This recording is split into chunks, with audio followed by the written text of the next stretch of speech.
Chapter 1. The Man Who Died. I returned to my flat at about 3 o'clock on that May afternoon, very unhappy with life. I had been back in Britain for 3 months, and I was already bored. The weather was bad, the people were dull, and the amusements of London seemed as exciting as a glass of cold water.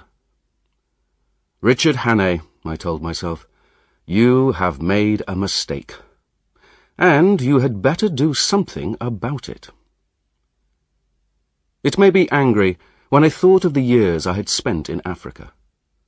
I had spent those years working very hard and making money.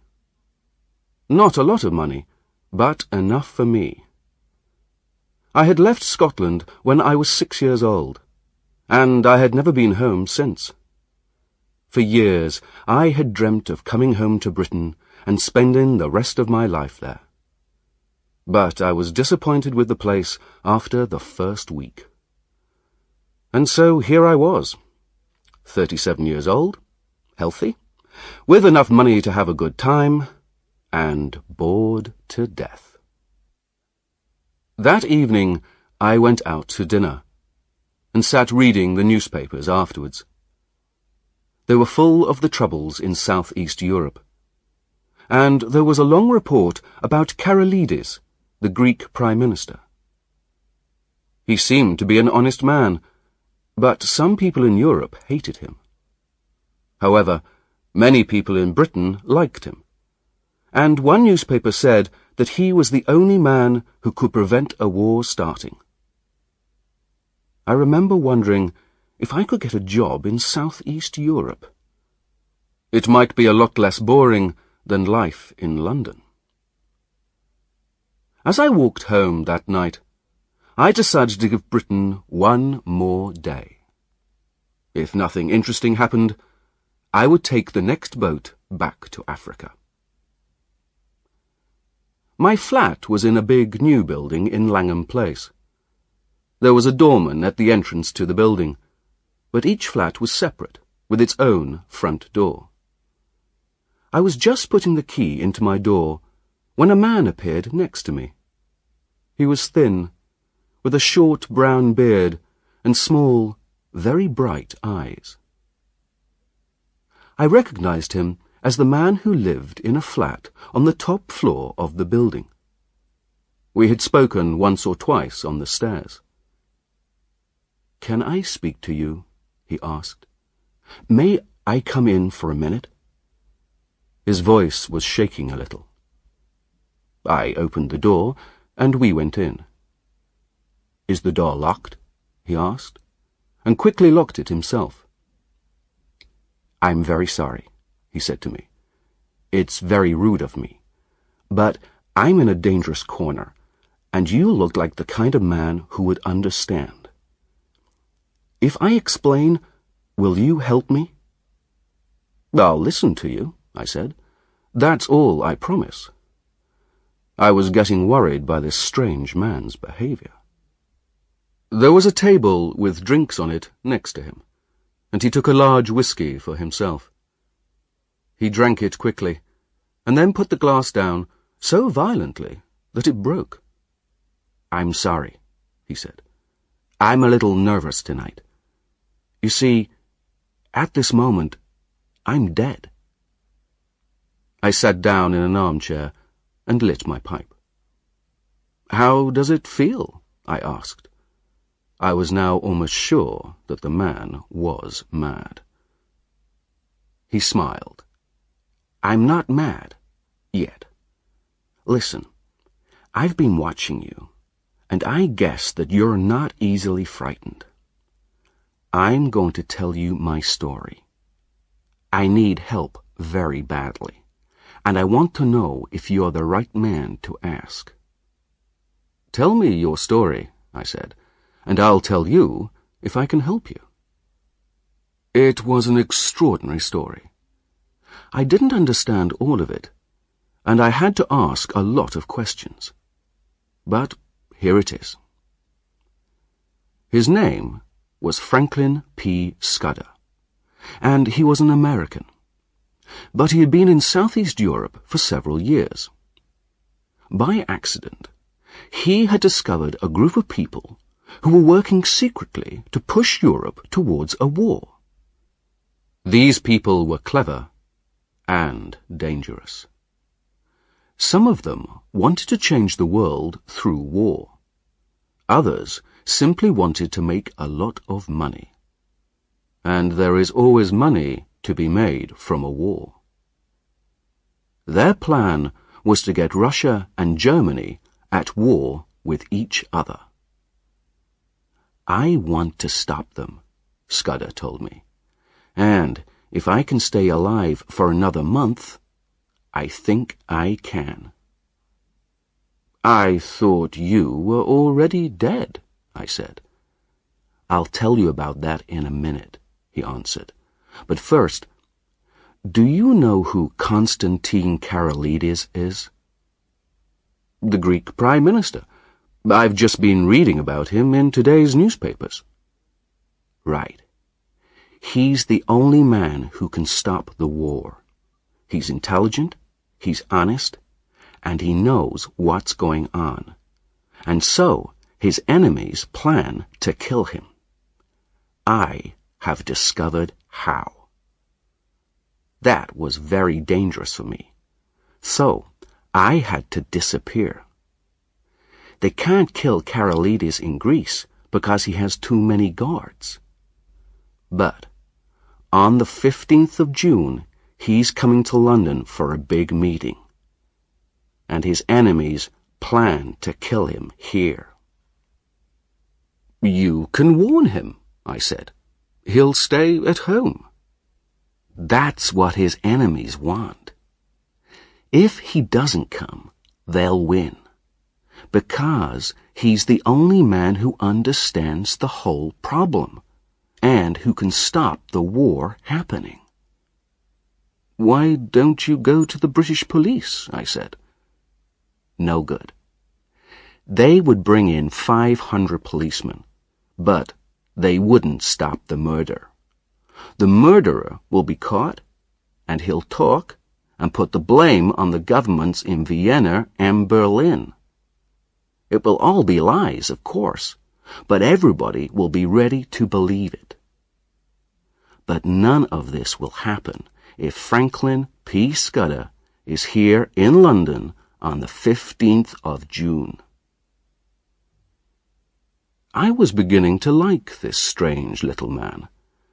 I gave him another whiskey and asked him why he thought that he was now in danger himself. He took a large mouthful of whiskey.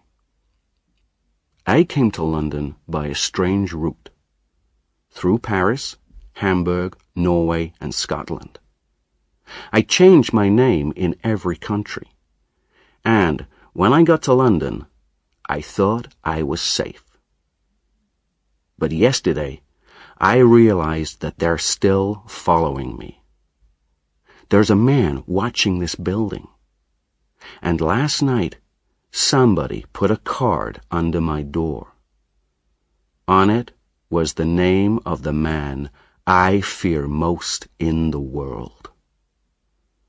So, I decided I had to die. Then they would stop looking for me. I got a dead body. It's easy to get one in London if you know how. And I had the body brought to my flat in a large suitcase. The body was the right age, but the face was different from mine. I dressed it in my clothes and shot it in the face with my own gun. My servant will find me when he arrives in the morning, and he'll call the police. I've left a lot of empty whiskey bottles in my room. The police will think I drank too much and then killed myself. He paused. I watched from the window until I saw you come home, and then came down the stairs to meet you. It was the strangest of stories. However, in my experience, the most extraordinary stories are often the true ones. And if the man just wanted to get into my flat and murder me, why didn't he tell a simpler story? Right, I said.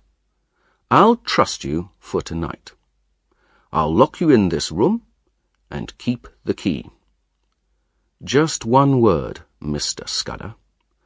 I believe you're honest. But if you're not, I should warn you that I know how to use a gun. Certainly, he answered, jumping up.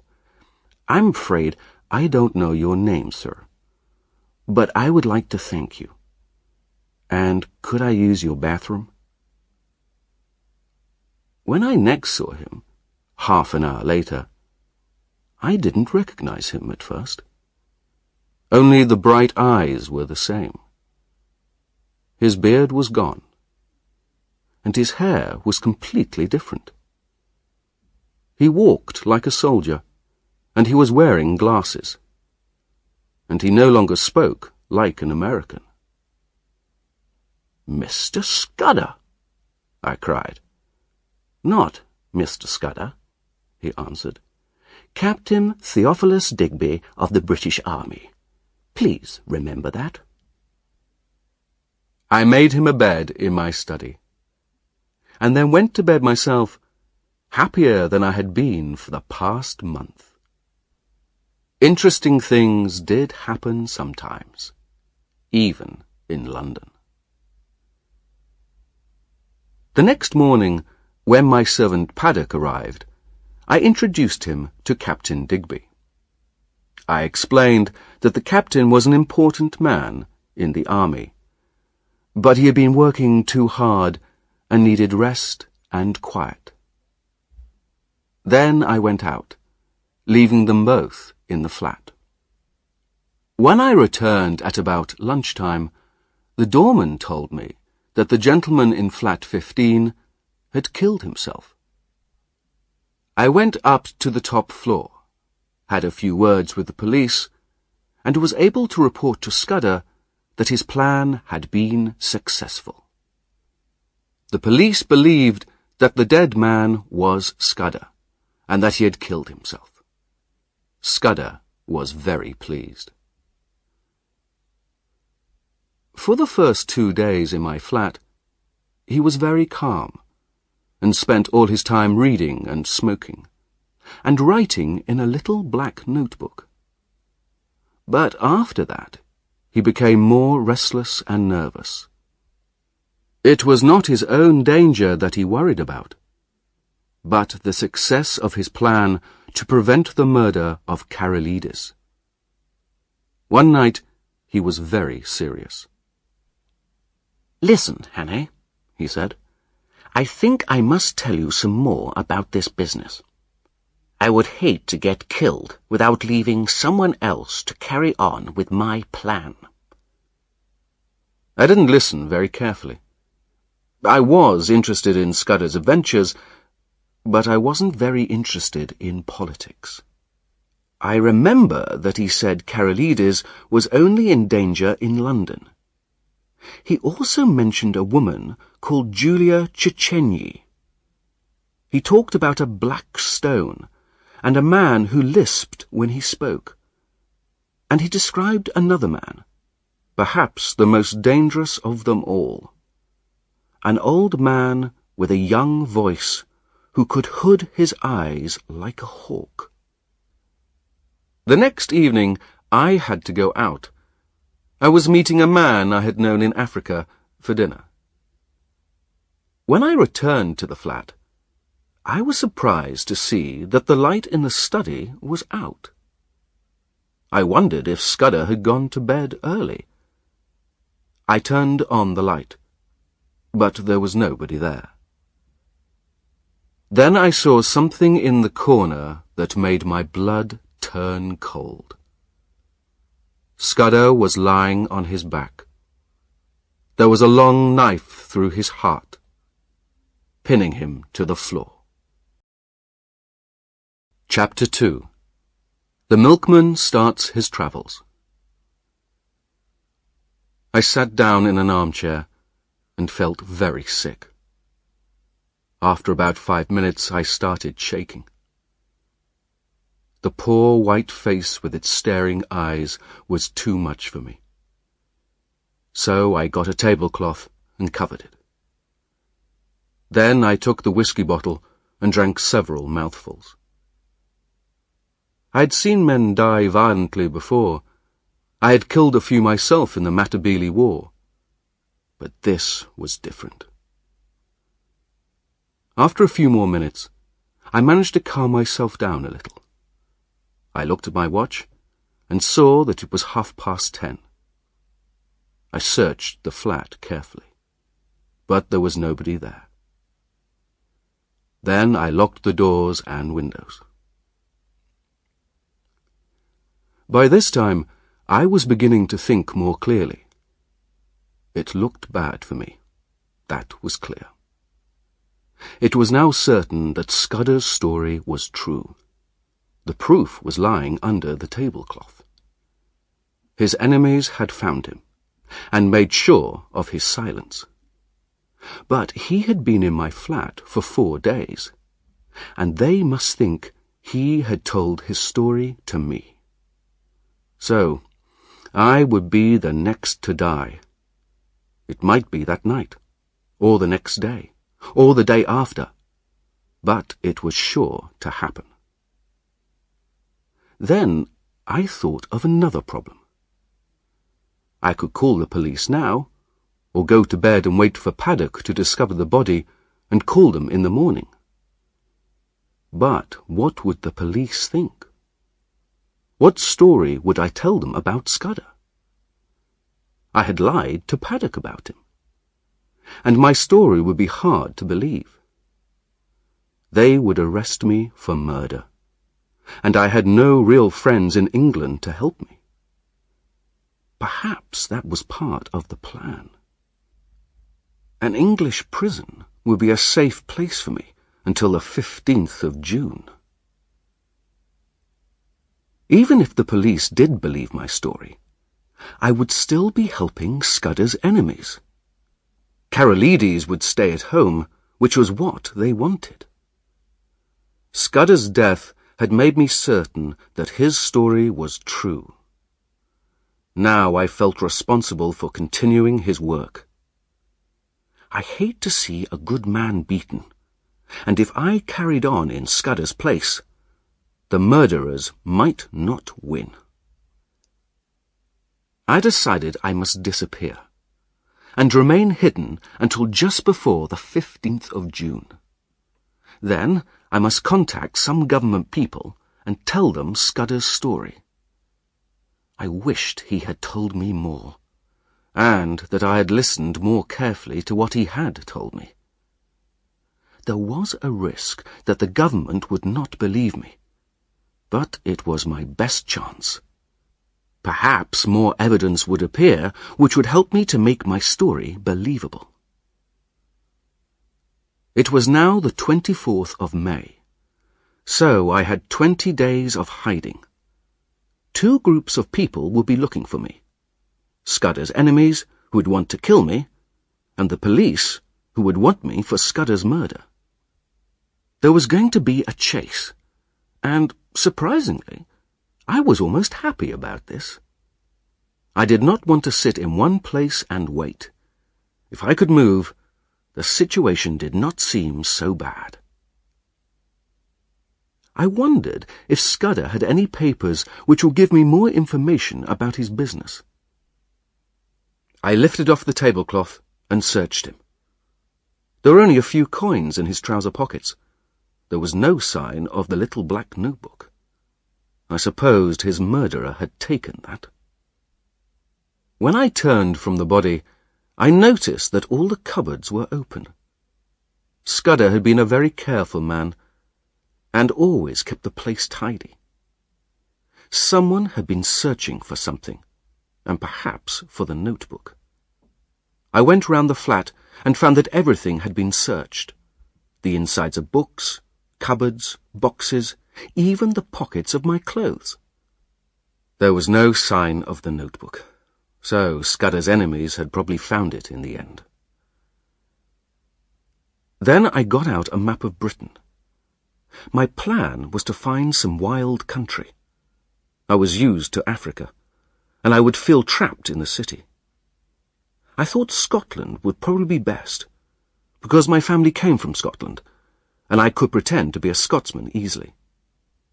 The other possibility was to be a German tourist. My father had worked with Germans, and I had spoken German often as a boy. But it would probably be better to be a Scotsman in Scotland. I decided to go to Galloway, which, from the map, seemed to be the nearest wild part of Scotland. In the railway timetable, I found a train from London at 7:10 in the morning, which would get me to Galloway in the late afternoon. The problem was getting to the station, as I was certain that Scudder's enemies were watching the building. I thought about this problem, had a good idea, went to bed, and slept for 2 hours. I got up at 4 o'clock. The first light of a summer morning was in the sky, and the birds were starting to sing. I put on some old clothes, which I used for country walking, and some strong walking boots. I pushed another shirt and a toothbrush into my pockets. I had taken a lot of money out of the bank in case Scudder needed it, so I took that as well. Then I cut my long moustache as short as possible. Paddock arrived every morning at 7:30. But at about 20 to 7, I knew the milkman would come. The noise of the milk bottles usually woke me up. He was a young man with a very short moustache, and he wore a white coat. He was my only chance. I had a breakfast of biscuits and whiskey, and by the time I had finished, it was about 6 o'clock. I got my pipe and started to fill it from my tobacco jar. As I put my fingers into the tobacco, I touched something hard and pulled out Scudder's little black book. This seemed a good sign. I lifted the cloth and looked at Scudder's peaceful face. "Goodbye, my friend," I said. "I'm going to do my best for you. Wish me good luck." 6:30 passed. Then 6:40. But still the milkman did not come. Why, oh why, was this the morning he had to be late? At 14 minutes to 7, I heard him. I opened the door quickly, and he jumped a bit when he saw me. "Come in a moment," I said, and we went back into the hall. "I can see you're a man who likes a bit of fun. Can you help me? Lend me your hat and coat for a minute, and you can have this." He looked at the money in my hand and smiled. "What do you want my clothes for?" he asked. "It's a game," I said. "I haven't time to explain now, but to win, I've got to be a milkman for 10 minutes. You'll be a bit late, but you'll get the money for your time." "All right," he said. "I like a game myself. Here you are." I put on his blue hat and white coat, picked up the empty milk bottles, shut my door and went downstairs, whistling. At first, I thought the street was empty. Then I saw a man walking slowly towards me. As he passed, he looked up at a window in the house opposite, and I saw a face look back at him. I crossed the street, still whistling, and then turned down a little side street. As I dropped the hat, coat, and milk bottles behind a wall, I heard a church clock. It was 7 o'clock. I ran to the station as fast as I could. It was just 10 past 7 when I reached the platform. I had no time to buy a ticket. The train was already moving. I jumped into the last carriage. Chapter 3. The Hotel Owner. It was fine May weather as I travelled north that day, and as I watched the fields and the trees and the flowers, I wondered why, when I had been a free man, I had stayed in London. I bought some sandwiches at lunchtime. I also bought the morning newspaper and read a little about Southeast Europe. When I had finished, I got out Scudder's black book and studied it. It was almost full of writing, mostly numbers, although sometimes there was a name. For example, I found the words Hofgaard, Luneville, and avocado quite often. The word I saw the most was Pavia. I was certain that Scudder was using a code. I have always been interested in codes. I enjoy games and numbers and things like that. It seemed to be a number code, where groups of numbers replace letters. I worked on the words, because you can use a word as a key in a number code. I tried for hours, but none of the words helped. Then I fell asleep, and woke up at Dumfries just in time to take the local train into Galloway. There was a man on the platform who worried me a little. He was watching the crowd more closely than I liked. But he didn't look at me, and when I saw myself in a mirror, I understood why. With my brown face and my old clothes, I looked just like all the other hill farmers who were getting into the local train. I travelled with a group of these farmers. The train travelled slowly through narrow valleys and then up onto an open moor. There were lakes, and in the distance I could see high mountains. At 5 o'clock the carriage was empty and I was alone. I got out at the next station, a tiny place in the middle of the moor. An old man was digging in the station garden.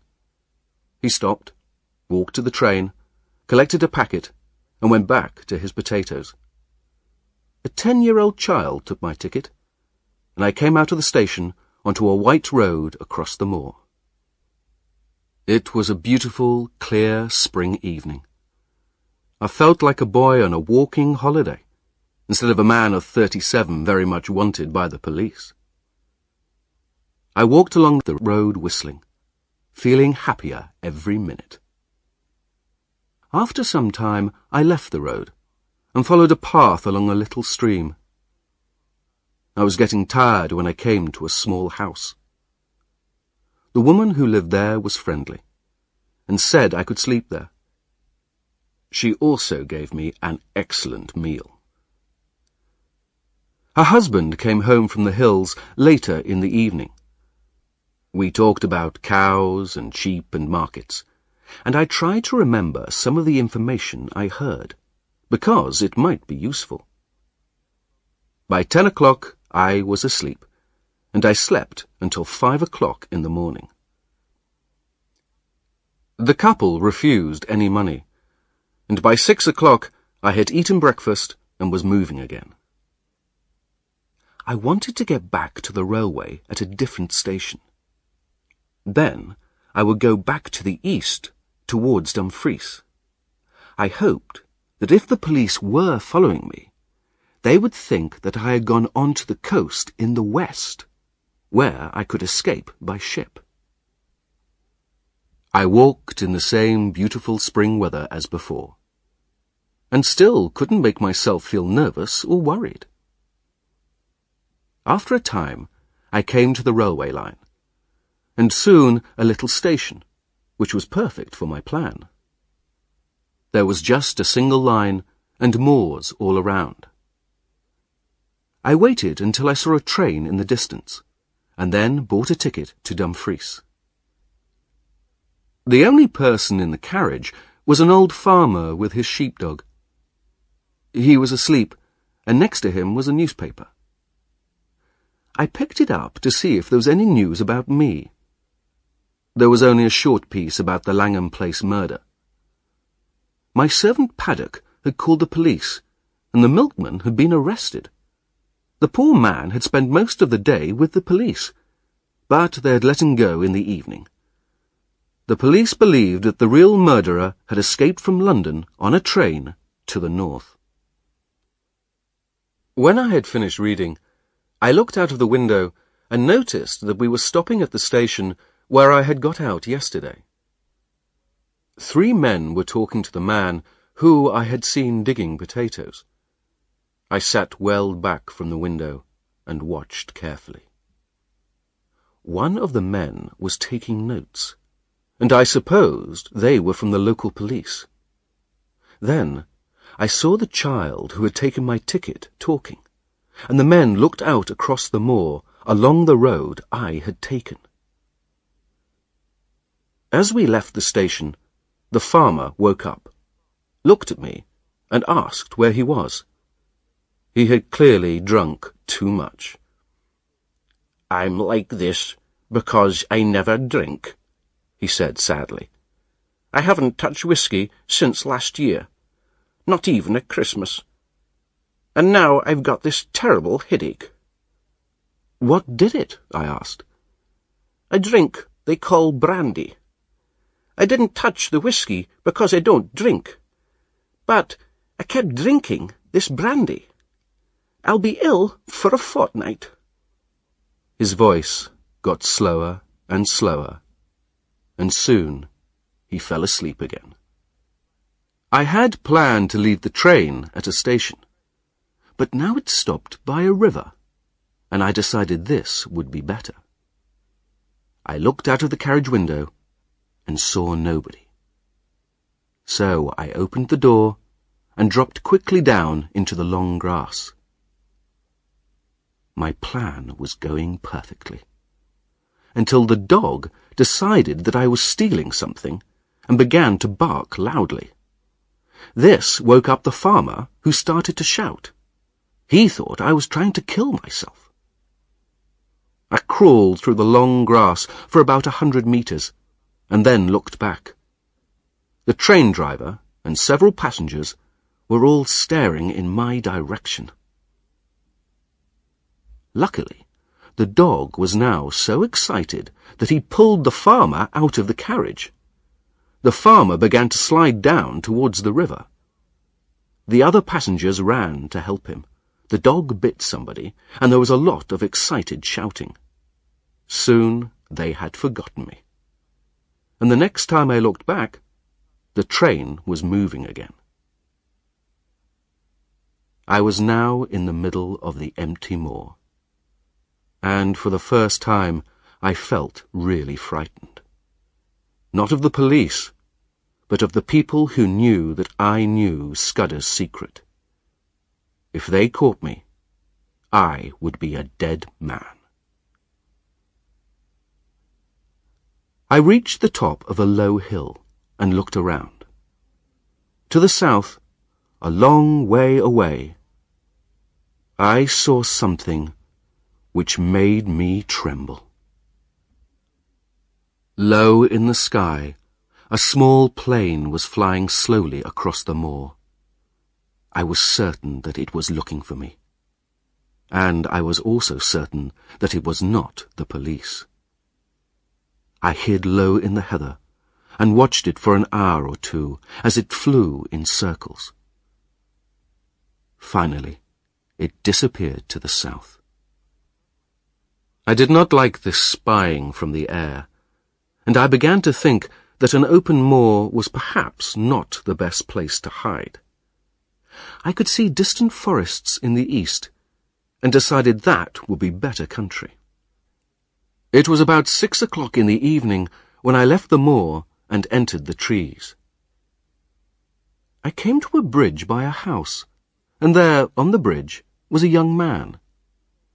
He was sitting smoking a pipe, dreamily watching the water and holding a book. He jumped up as he heard my feet on the road, and I saw a friendly young face. "Good evening to you," he said in a serious voice. "It's a fine night to be on the road." The smell of cooking came from the house. "Is that house a hotel?" I asked. "It certainly is. I'm the owner, and I hope you'll stay the night, because I've been alone for a week." I sat down next to him and got out my pipe. I began to think this young man might help me. "You're young to own a hotel," I said. "My father died a year ago, and now it's mine. It's not an exciting job for a young man like me. I didn't choose to do it. I want to write books." "You've got the right job," I said. "With all the travellers you meet, you could be the best storyteller in the world." "Not today," he said. 200 years ago, there were exciting people on the road, but today there are only cars full of fat old women and fishermen. You can't make stories out of them. I want to sail up an African river, or live in an Indian village, and write about things like that." The hotel looked peaceful in the evening sun. "I've travelled a bit," I said, "and I'd be happy to live in a peaceful place like this. And perhaps you're sitting next to an adventure now. I'll tell you a true story, and you can make a book of it if you like." I told him I was in the gold business in Africa, and I had discovered a group of international thieves. They had chased me to England and had killed my best friend. I described a chase across the desert, and an attack on the ship from Africa. And I described the Langham Place murder in detail. "You want adventure," I said. "Well, here it is. The thieves are chasing me now, and the police are chasing them." "It's wonderful," he whispered. "You believe me?" I said gratefully. "Of course I do," he said. "I can believe anything strange. It's things that happen every day that are difficult to believe." He was very young, but he was the man I needed. I think my enemies have lost me for the moment, but I must hide and rest for a day or two. Will you help me? He jumped up and led me to the house. "You'll be safe here. I can keep a secret. And you'll tell me some more about your adventures, won't you?" As I entered the hotel, I heard the sound of an engine. In the sky to the west was my enemy, the plane. He gave me a room at the back of the house. I asked him to watch out for cars and planes, and sat down to work on Scudder's little book. As I have said, it was a number code. I had to find the word that was the key to it, and when I thought of the million words it might be, I felt hopeless. But the next afternoon, I remembered that Scudder had said a woman called Julia Chechenyi was the key to the Karolides business. So I tried her name as the code key. It was the answer. In half an hour I was reading, with a white face. Suddenly, I heard the sound of a car stopping outside the hotel. 10 minutes later, my young friend came up to my room, his eyes bright with excitement. "There are 2 men looking for you," he whispered. "They're downstairs now, having a drink. They described you very well. I told them you had stayed here last night and had left this morning." I asked him to describe them. One was a thin man with dark eyes. The other was always smiling and lisped. They were both English. My young friend was certain of this. I took a piece of paper and wrote these words in German. I made it look like one page of a private letter. Black Stone. Scudder had discovered this, but he could do nothing for a fortnight. I don't think it's any good now, because Karolides is uncertain about his plans. But if Mr. T advises, I will do the best I... Give this to them, and say you found it in my bedroom. Ask them to return it to me if they find me." 3 minutes later, the car began to move. From behind the curtain, I saw 2 men in it, one thin, one fatter. The young man came back. He was very excited. "That paper woke them up," he said happily. "The thin man went white, and the fat one whistled. Then they left as quickly as they could." "Now I'll tell you what I want you to do," I said. "Go to the police station and describe the 2 men to them. Say you think they may have something to do with the London murder. I'm sure those 2 men will be back here tomorrow morning for more information about me. Tell the police to be here early." At about 8 o'clock the next morning, I watched 3 policemen arrive. They hid their car and came into the hotel. 20 minutes later, another car came towards the hotel, but stopped in some trees about 200 meters away. The 2 men inside walked up to the hotel. I had planned to hide in my bedroom and see what happened. But now I had a better idea. I wrote a note to thank the young man for his help, opened my window, and dropped out. Watching the hotel carefully, I walked back towards the car in the trees, jumped in, and drove away. Chapter 4. The Political Candidate. I drove that car across the moor as fast as I could, looking nervously over my shoulder. I was also thinking desperately about Scudder's notes. Scudder had told me nothing but lies. All his stories about Southeast Europe and people wanting to start wars were rubbish. But although he had told me lies, there was truth underneath. The 15th of June was going to be an important day, but because of something more important than the murder of a Prime Minister. The story in his book was not complete, and there were some things I didn't understand. For example, the words 39 steps, which appeared 5 or 6 times.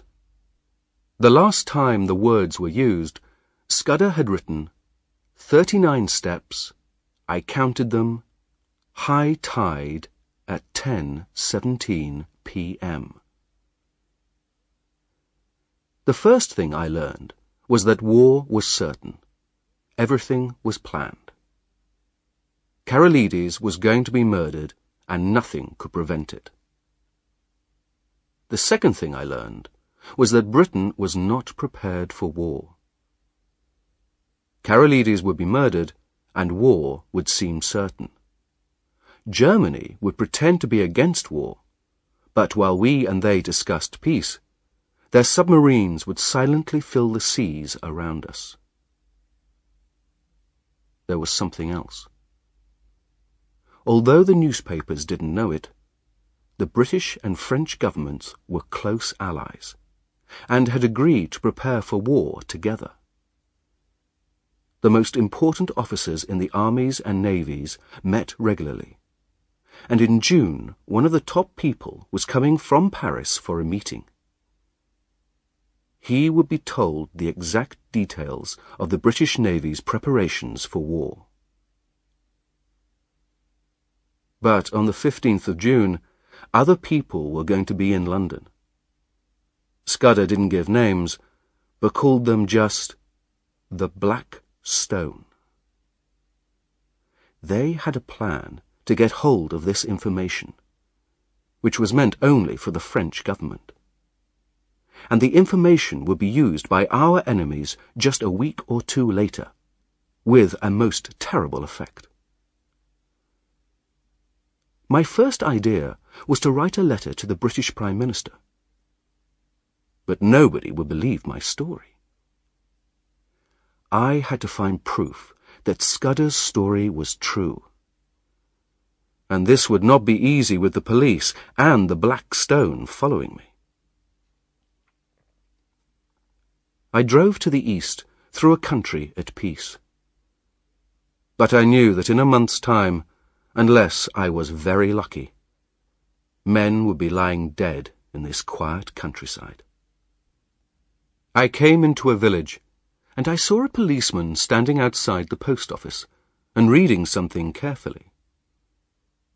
He looked up at the car, stepped into the road, and held up a hand to stop me. I almost did stop. But then I realized that the policeman had been reading about me. I supposed the police at the hotel had worked quickly and contacted all the local villages. I drove faster. The policeman jumped out of my way, and I was soon out of the village. I left the main road as soon as possible, and tried a smaller one. It was not easy without a map, and I realized that I had been stupid to steal the car. It would help the police and the Black Stone to find me in any corner of Scotland. If I left it and went off on foot, they would find me in an hour or two. I took a road that went along a narrow valley, and then up onto the moor again. I was very hungry. I had eaten nothing since morning. And now, as I drove, I heard a noise in the sky, and there was the plane. On the moor, it would see me in a minute. I drove as fast as I could down into another valley and towards a wood. Suddenly, a car appeared in front of me from a side road. There was no time to stop. I did the only thing possible and drove off the road into a hedge, hoping to hit something soft beyond. But I was out of luck. The car went through the hedge like a knife through butter, and immediately began to fall. I jumped out and was caught by the branch of a tree. Well, the car disappeared into a river 15 meters below. A hand helped me out of the tree, and a frightened voice asked me if I was badly hurt. The speaker was a young man who was very alarmed and very sorry. I was more pleased than angry. It was a good way for the car to disappear. "It's my fault," I told him. "That's the end of my holiday, but that's better than the end of my life." He looked at his watch. "I'm in a hurry, but my house is very near. Let me give you some food and a bed. But what about your luggage? Is it in the river?" "It's in my pocket," I said. "I'm from Australia, so I never carry much luggage." "From Australia?" he cried. "You're just the man I need." We got into his car, and in 3 minutes we were at his very comfortable house. He found some food for me. "You've only got 5 minutes, I'm afraid, but you can eat properly afterwards. We've got to be at the meeting at 8 o'clock. You see, I'm a candidate for the election, and I've got a problem tonight. I had arranged for Crumpleton, who was the Australian Prime Minister, to speak at the meeting tonight, but he's ill.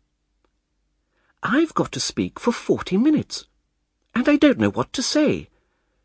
Listen, Mr. You haven't told me your name. Twisden, you say. Well, Mr. Twisden, can you talk about Australia for a few minutes?" It seemed strange to ask a man you had met in a car crash to speak at an election meeting, but I needed his help. "All right," I said. "I'm not a good speaker, but I'll speak for a bit." He was delighted. We got in his car, and on the way to the meeting, he told me about his life. His name was Sir Harry Andrews, and his uncle was in the government, and had suggested politics as a job. He knew nothing about politics, but he was a friendly young man, and I was glad to help him. When we arrived at the meeting, there were about 500 people waiting. I was introduced as a trusted Australian leader, and then Sir Harry started to speak. It was mostly about preparing for war. He said the Germans didn't want a war, and that if we stopped building new warships, the Germans would do the same. I thought about Scudder's black book in my pocket. But behind all the rubbish, I could see that Sir Harry was a nice man. And he spoke very badly. I knew I wasn't a good speaker, but I would be better than him. I simply told them everything I knew about Australia. I said that Britain and Australia must work together and be friends. I think I was rather a success. When we were back in his car again, Sir Harry was delighted. "You spoke wonderfully, Twisden," he said. "Now you must stay for a few days. There's excellent fishing here." We had a good supper, which I needed, and sat in front of a fire in his sitting room. I thought the time had come for me to tell the truth and see if this man could help me. "Listen, Sir Harry, I've got something very important to say to you. You're an honest man, and I'm going to be honest too. Everything you said tonight was dangerous rubbish." "Was it? I wasn't sure myself. Do you think Germany is going to start a war with us?" "In 6 weeks' time, you won't need to ask me that. Listen, and I'll tell you a story." I sat in front of the fire in that peaceful room and told him everything. He heard about Scudder, his notebook, the milkman, and my travels in Scotland. It was the first time I had told the truth, all of it, to anyone, and I felt better. "So you see," I said finally, "I'm the man the police want for the Langham Place murder. You should call them at once." He looked at me carefully. "I know you're not a murderer, Hanny, and I believe you're speaking the truth. I'll help you. What do you want me to do?" "First, write to your uncle. I must contact the government before the 15th of June. He pulled his moustache. "That won't help you. My uncle isn't interested in foreign politics, and I don't think he'd believe you. No, I'll write to a friend of his, Sir Walter Bullivant, who works in the Foreign Office. He's an intelligent man, and I think he'd help. What shall I say?" So he wrote a letter to Sir Walter, saying that if a man named Twisden came to him, he should help him. Twisden would say the words "Black Stone," and would whistle the song Annie Laurie to prove who he was. He told me where Sir Walter lived, and asked me what more he could do. "Can you lend me some old clothes and give me a map? And, if the police come, show them the car in the river." I then slept for 3 or 4 hours, until Sir Harry woke me at 2 o'clock.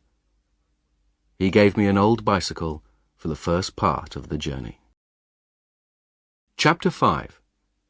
The Adventure of the Roadman. I sat down at the top of a hill and rested. Behind me was a road climbing out of a river valley. In front were 2 kilometres of flat open country. To the left and the right were green hills. A kilometre down the road behind me, I could see the smoke from a small house, but otherwise there was no sign of human life.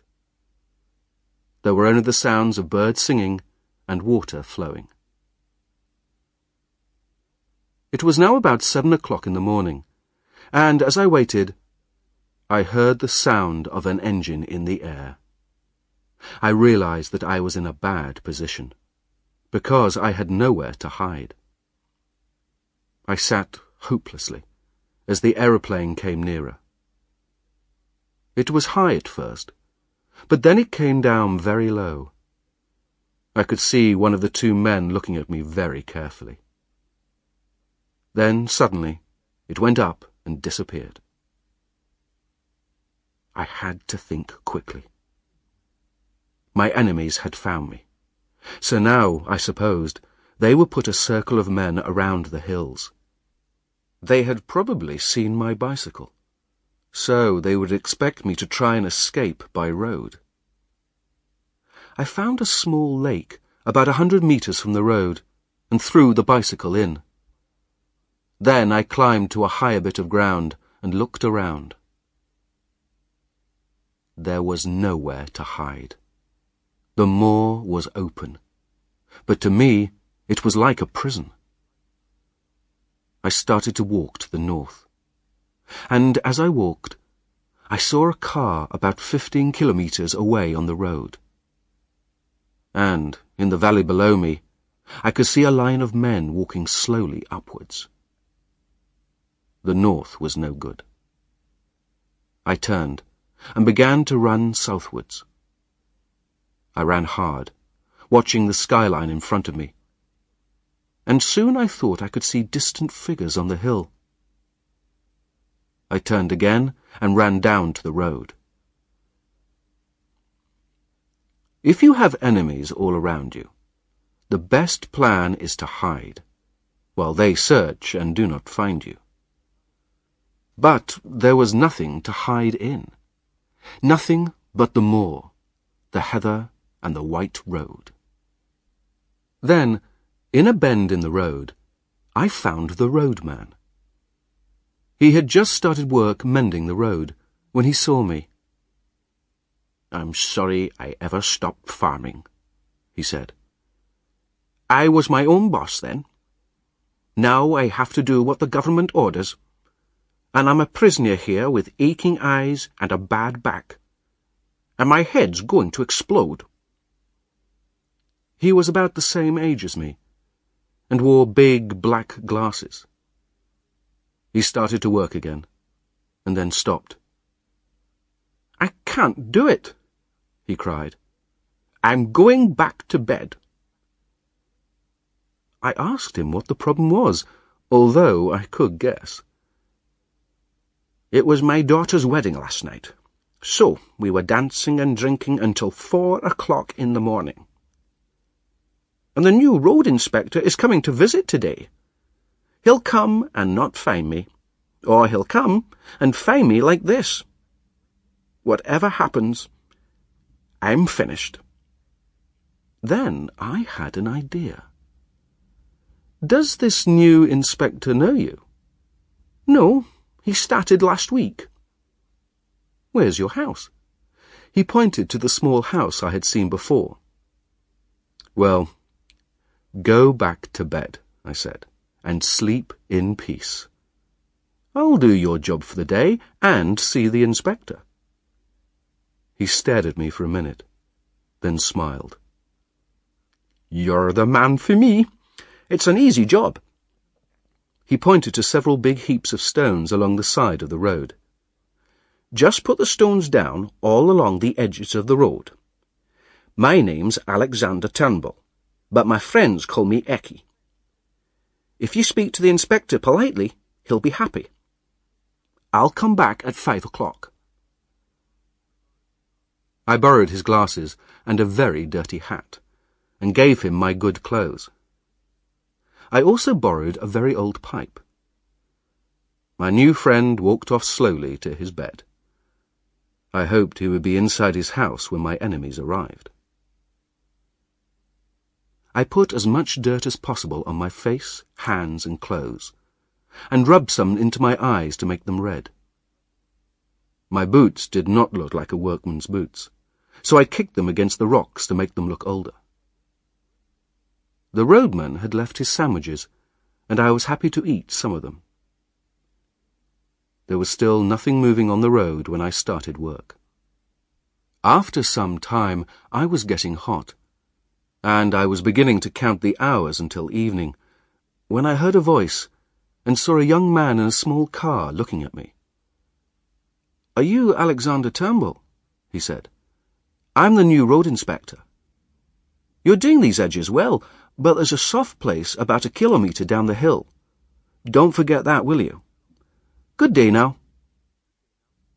Clearly, the inspector thought I was the roadman. As time passed, 1 or 2 other cars came along the road, and I bought some biscuits from a travelling shop. Finally, a big car stopped, and 2 men got out and walked towards me. I had seen them before, from the window of the hotel. The fatter of the 2 looked at me with sharp, bright eyes. "Good morning," he said. "That's an easy job you've got there." "There are worse jobs and there are better jobs," I said. I spoke in Alexander Turnbull's strong Scottish accent. The other man was looking at my boots. "You've very fine boots. Were they made near here?" "Oh, no, they were made in London. I was given them by a man who was here on holiday last year." The fatter man spoke to the other in German. "Let's move on. This man can't help us." They did ask one more question. "Did you see anyone pass early this morning? Either on a bicycle or on foot?" I pretended to think carefully. "I wasn't up very early. You see, my daughter got married yesterday and I went to bed late. I looked out of the house at 7 and there was nobody on the road. And I've seen no bicycles this morning." The thin man gave me a cigar, which I smelt and then put in my pocket. Then they got into the car and were soon out of sight. I continued to work on the road, and I was right to do so. 10 minutes later they passed again, watching me carefully. I hoped Mr. Turnbull would stay in bed, and I began to wonder what to do next. I couldn't mend roads forever. Just before 5 o'clock, an open touring car came up the road and stopped a few metres from me. The driver wanted to light a cigarette, and, by an extraordinary chance, I knew him. His name was Marmaduke Jopley, and he was a man I disliked very much. He was only interested in people with money, and in visiting people who lived in beautiful houses in the country. I ran up to the car and took his arm. "Hello, Jopley." His mouth opened wide as he looked at me.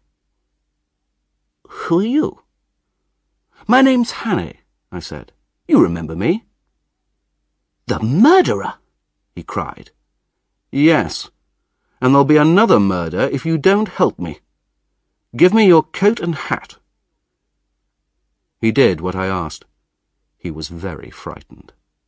I put his coat and hat on, and put Mr. Turnbull's hat on Jopley's head. I got in the car and started it.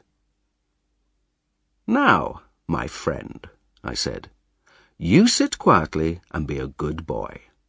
I'm going to borrow your car for an hour or 2. I enjoyed the drive we had that evening. As we drove through the valley, I noticed some men beside the road, but they didn't look at us. I drove on into the hills, and as it started to get dark, I turned up a small road and stopped in the middle of a lonely moor. I returned the hat and coat to Jopley.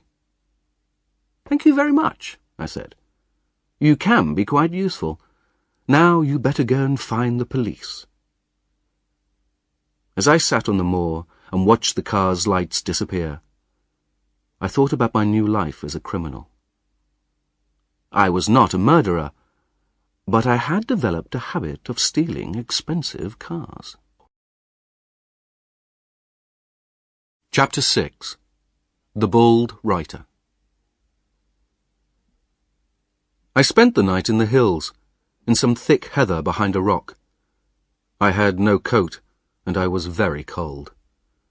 My coat, Scudder's notebook, my watch, and even my pipe and tobacco were with Mr. Turnbull. All I had was some biscuits. I had half the biscuits for supper and tried to keep warm in the heather. I was feeling quite pleased. So far, I had been very lucky. The milkman, the man at the hotel, Sir Harry, the roadman, and even Marmaduke had all helped me, and I felt that with help like this, I might win. My main problem now was that I was very hungry. I fell asleep imagining the most beautiful meals. I woke up very cold in the early morning. I looked down the hill, and in a second I was putting my boots on as fast as I could. There were men only a few 100 meters below me, walking up and searching the heather step by step. Keeping low in the heather, I moved up the hill. At the top, I stood up and showed myself. I heard men shouting, and then I pretended to disappear over the top of the hill. But in fact, I got down in the heather and crawled back down into the valley. After 20 minutes, I looked back and saw the men disappearing over the top of the hill. I didn't know where I was, but I knew I must keep moving. I was 20 minutes in front of them, but they were local men, and they knew these hills better than I did. Soon they were close behind me, and I was running as fast as I could. After a time, I saw to my left some trees and the chimneys of a farmhouse. I ran down towards them and found myself in a garden. As I came nearer the house, I saw an old man looking at me through an open door. I crossed the garden and went in. I was in a pleasant room with books everywhere. At a desk in the middle sat an old man with a kind face. He had glasses on the end of his nose, and the top of his bald head shone like glass. He didn't move, but looked up and waited for me to speak. I was so surprised by his calmness that for a minute I just stared at him. "You're in a hurry, my friend," he said slowly. I looked out of the window at the moor. We could both see the line of men walking through the heather. "Ah, I see," he said. "The police are after you, are they? Well, we'll talk about it later. I don't like the police in my house when I'm working. Go through that door on the left and close it behind you. You will be safe in there." And this extraordinary man picked up his pen and started to write. I did what he said, and found myself in a small room with only a very small window high up in one wall. The door closed behind me. Once again, I had found somewhere to hide. But I didn't feel comfortable. There was something strange about the old man. I had suddenly appeared in his house, but he didn't seem surprised. And his eyes were frighteningly intelligent. I waited, and tried to forget that I was very hungry. I thought about breakfast, and suddenly the door opened, and there was the old man again. "I told the police you had gone over the hill. This is a lucky morning for you, Mr. Richard Hannay," he said, smiling. As he spoke, his eyes half closed, and immediately I remembered Scudder's description of a man who could hood his eyes like a hawk. I saw that I had walked into the hands of my enemies. My first thought was to knock him down and run, but 2 men came through the door. They were carrying guns. The old man knew my name, but he had never seen me before. I took a chance. "I don't know what you mean," I said roughly. "And who are you calling Hannah? My name's Ainsley." "Of course. You have many names," he said, still smiling. "We won't argue about a name." I looked at him angrily. "I suppose you're going to call the police back? I wish I'd never seen that car. Here's the money." I put £4 on the table. "I won't call the police," he said. "This is a private problem between you and me." "Oh, stop it," I cried. "I've had no luck since I left my ship in Edinburgh. I found a crash car and took a little money out of it, and I've had the police after me for 2 days. You do what you like. Ned Ainsley's finished." I could hear doubt in his voice when he next spoke. "Would you be kind enough to tell me what you've been doing for the last few days?" "I can't. I haven't eaten for 2 days. Give me something to eat, and I'll tell you the truth." I put on my best begging voice. Some food was brought to me, and while I was eating, he said something to me in German. I stared at him stupidly. Then I told him my story. I was a sailor, and I had left my ship in Edinburgh to travel across Scotland to see my brother. I had found a car in a river and taken some money from it. But the police were now chasing me. "They can have their money back," I cried. "It's only brought me trouble." "You're good at lying, Hannah," he said. I started to get very angry. "My name's Ainsley, and I don't know anybody called Hannah. I'd rather have the police than you and your guns and your Hannahs. No, I'm sorry, sir. I'm grateful for the food, but I'd like to go now." I could see that he was not sure. He had never seen me, and I suppose I did not look like my photograph. "I won't let you go. If you are Mr. Ainsley, then you'll soon be able to prove it. If you're not, then I have a surprise for you." He rang a bell, and a third servant appeared. "I want the car in 5 minutes," he said. "There will be 3 for lunch." Then he looked at me, and that was the most frightening thing of all. His eyes were unnatural, bright, cold and evil. I tried to stare back, and even to smile.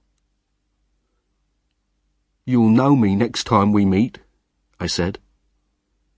"Carl," he said, speaking in German, "put this man in the back room until I return."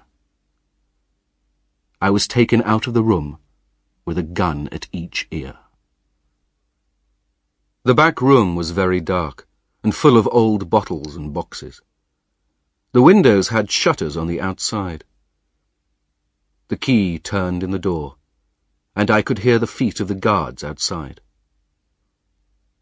I sat down feeling very unhappy. The old man had gone to collect his friends, the men who had talked to me when I was the roadman. They would soon discover that I was not the roadman, nor Mr. Ainsley, but Richard Hannah. I began to wish I had been found by the police. I would feel safer with them than with this man and his 2 friends. They were coming for lunch, so I had only 2 hours. I tried the windows, but they would not move. I felt the boxes and bottles, and then found a door in the wall. It was a cupboard door, and it was locked. I had nothing else to do, so I pulled on it until it opened. There were a lot of things inside. On one shelf there were some matches, and I used them to look more closely. At the back of one shelf was a strong wooden box. I broke it open and found, to my surprise, some fuses and several small square packets of explosive. I knew that with these I could blow the house up. The problem was that I didn't know how much to use. If I used too much, I would blow myself up. But if I didn't use them at all, I would be dead in 3 hours. I put one of the squares of explosive near the door, and put a fuse from there to the other side of the room. I lit the fuse and hid behind some boxes. There was silence for 5 seconds. The wall exploded into a bright yellow light. Something fell on my left arm, and I became unconscious. I was unconscious for only a few seconds. Then I stood up, trying not to breathe the yellow smoke.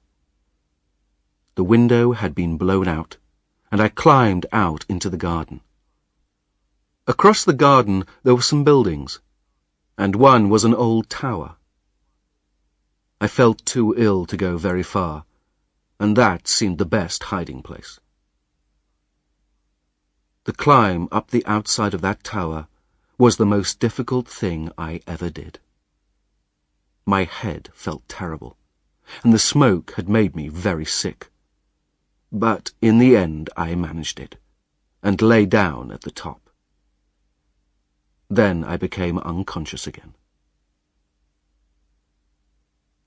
When I woke up, my head was burning, and the sun was shining into my face. I lay for a long time without moving.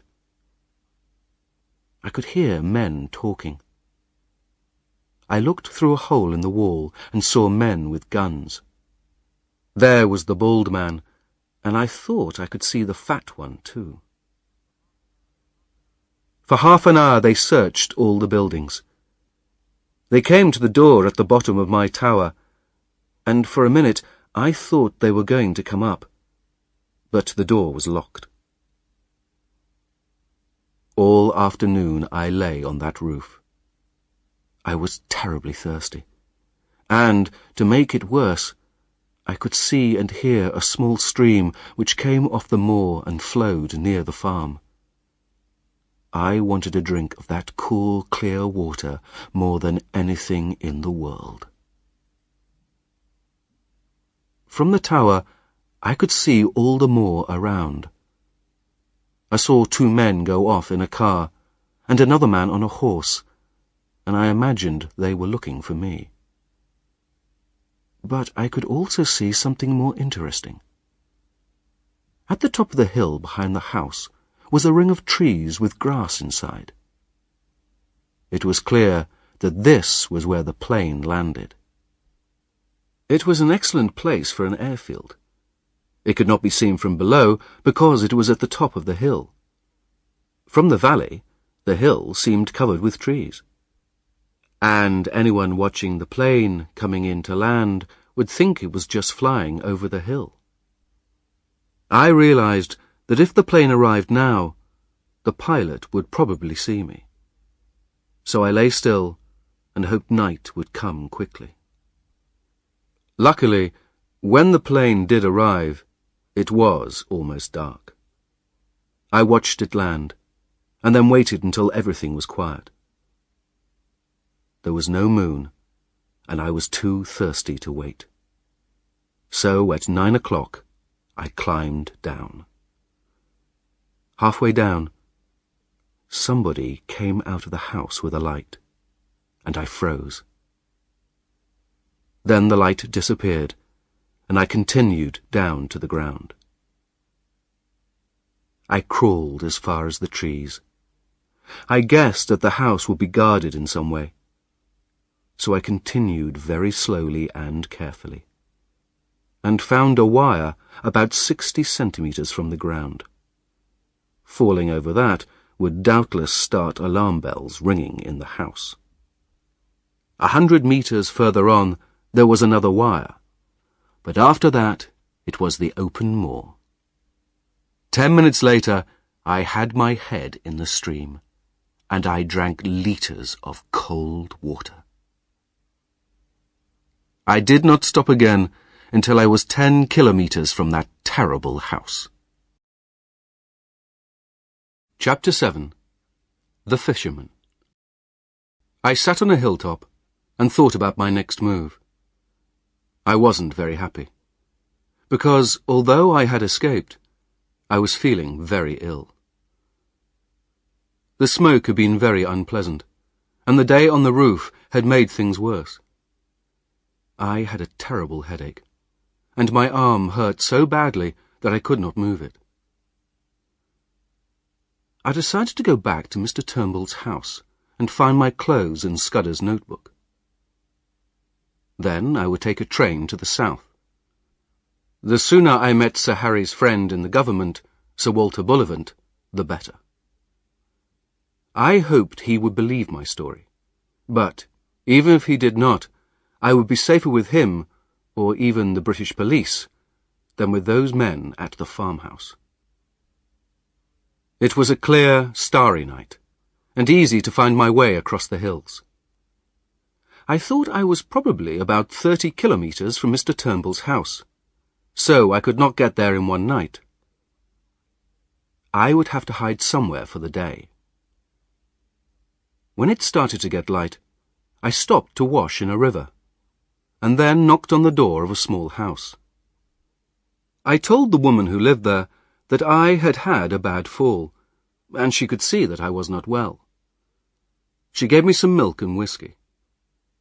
She also gave me an old coat and hat of her husband's. I now looked like every other Scotsman, and felt safer. It started to rain, and I spent the afternoon under a rock. That night was the most miserable of all. There were no stars, and I got lost at least twice. I had about 15 kilometers more to go, but I think I walked 30. In the end, in the very early morning, in a thick fog, I knocked on Mr. Turnbull's door. Mr. Turnbull opened the door wearing an old black suit and a tie. At first, he did not recognize me. "What are you doing here at this time on a Sunday morning?" My head was so bad that I could not answer for a moment, but then he recognized me and saw that I was ill.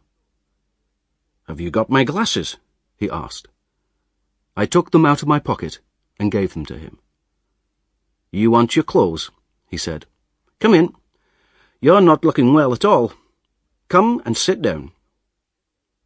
I realized that my malaria had come back. I had had malaria in Africa, and it returned sometimes. The smoke, my arm, the wet and the cold had probably not helped. Soon, Mr. Turnbull was helping me into a bed. He was a good friend, that roadman. He took care of me for 10 days, until my fever had gone and my arm was much better. He went out to work every day, locking the door, and in the evening he sat by the fire. He asked no questions, but on some days he brought me a newspaper. And I saw that the excitement over the Langham Place murder was over. One day, he gave me my money back.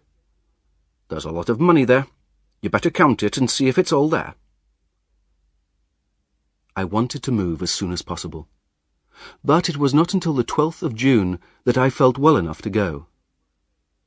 I made Turnbull accept some money for my food, but it was difficult. I walked the 20 kilometers to the station in a day. The train to London did not leave until night, so I rested in the heather until it arrived. I was very happy to be in the train, and on the way south. I slept on the train until early morning. Then I changed trains 2 or 3 times. At about 8 o'clock in the evening, I arrived at the small station at Artinswell, to the west of London. The road led through a wood into a green valley. Soon I came to a bridge and looked down into the river, whistling the song Annie Laurie. A fisherman walked up from the river, and as he got near to me, he started to whistle the same song. He was a big man in old clothes and a wide hat. He smiled at me, and I looked at his kind, intelligent face. "The water's clear, isn't it?" he said. "Look at that big fish lying on the bottom. I've been trying to catch him all evening." "I can't see him," I said. "Look, over there, near those plants." "Oh, yes, I can see him now. He looks like a black stone." He whistled again, then paused.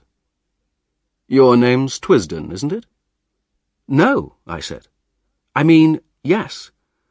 I had forgotten the name I had given Sir Harry."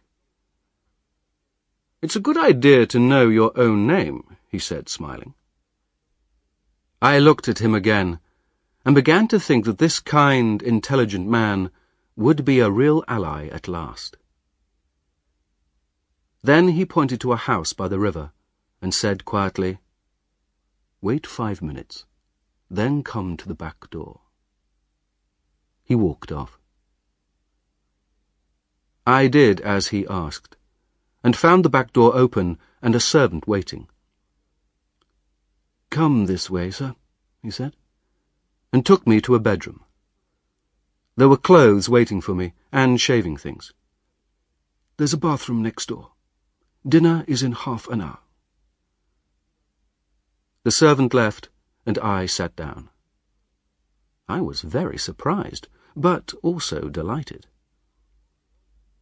Sir Walter clearly believed that I was not a murderer, although, when I looked at myself in the mirror, I thought I looked very much like one. I had a bath and shaved, and put on the clothes. When I had finished, I looked in the mirror again. This time, I saw a completely different young man. Sir Walter was waiting for me in the dining room. I decided I must tell him the truth about myself immediately. "I must thank you very much, but I must make something clear," I said. "I'm not a murderer, but the police want me. If you'd like me to leave, I'll leave now." He smiled. "That's all right. We won't let it stop us eating. Let's talk after dinner." The food and wine were excellent. After dinner we went to the sitting room for coffee, and he looked at me. "I've done what Harry asked me to do," he said. "He told me you'd tell me a story to wake me up if I did. So, what is your story, Mr. Hannay?" I noticed that he was using my real name.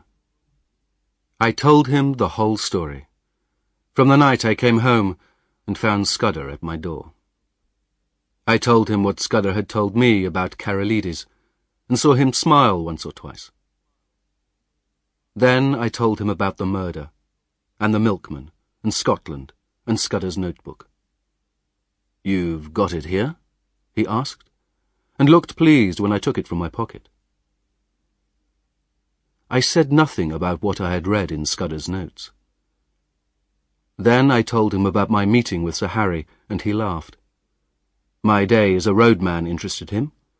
He made me describe the 2 men in the car, and seemed to be thinking hard. Then he laughed again at my adventure with Marmaduke Jopley. When I described the old man in the farmhouse, he stopped smiling. "Old, bald, and hoods his eyes like a hawk. I don't like the sound of him. And you blew up his house. You're a brave man."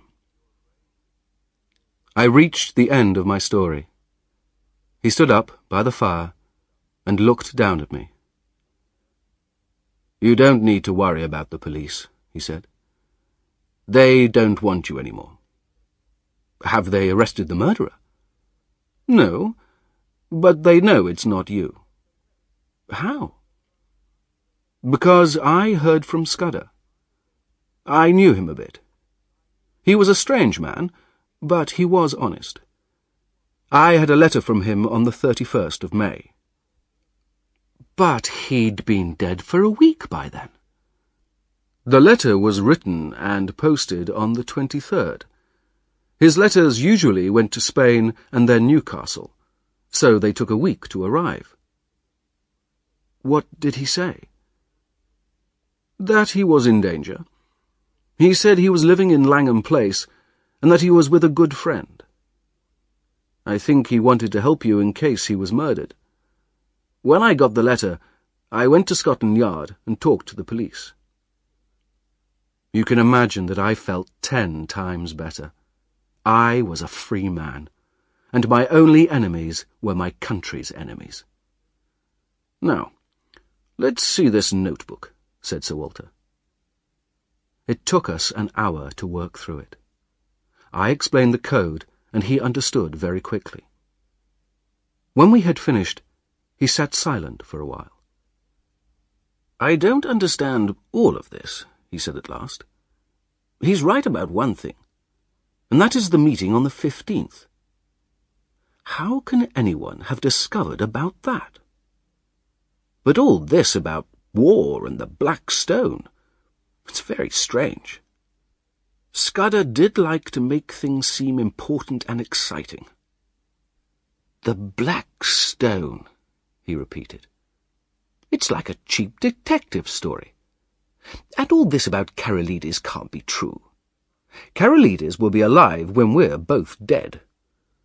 No, Scudder's wrong there. There are some unpleasant things going on. Scudder found something out and got killed for it. But all this about stealing the Navy's war plans, I can't really believe it. Just then, the servant came into the room. There's a telephone call from London for you, sir. Sir Walter went out. He came back 5 minutes later with a white face. I apologized to Scudder, he whispered, and then looked at me.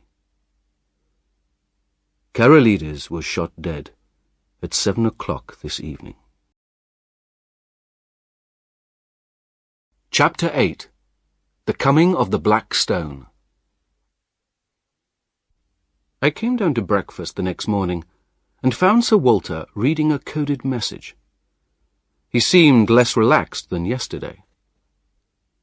I was very busy for an hour after you went to bed, he said. I've arranged for the Frenchman, Royer, to come a day early. He will be in London at 5 o'clock. I don't think the change of day will help very much. If our enemies already knew he was coming, they will probably find out that the plans have changed. I would love to know how the news of his visit escaped. While I ate, he continued to talk. I was surprised that he was telling me all these important secrets. Can't the Navy's war plans be changed? I asked. They could, he said, but we want to avoid that. It would be very difficult, and some changes would be impossible. But the big problem is that they are not going to steal the plans in the street. They'll try to get the details without anybody knowing, and Royer will return to Paris thinking that everything is still secret. Then we must stay at Royer's side until he is home again, I said. Royer will meet us after dinner at my house in London. There'll be Whittaker from the Navy, myself, Sir Arthur Drew, and General Winstanley. The First Sea Lord, the head of the Navy, has been ill, and may not be able to come. Whittaker will give Royer the important papers, and then Royer will be driven to Portsmouth, where a Navy ship will take him to France. He will be watched until he is back there. Whittaker will be watched while he has the papers before he meets Royer. It's the best we can do, and I don't see what can go wrong. But I'm very nervous because of the murder of Carolides. After breakfast, He asked me to be his driver for the day. You know what these people are like, and I don't want to take risks. In London, we went first to Scotland Yard, where we met an important-looking policeman. "I've brought you the Langham Place murderer," said Sir Walter. The policeman smiled. "I wish you had. I imagine you are Mr. Hannay. We were very interested in you for a few days."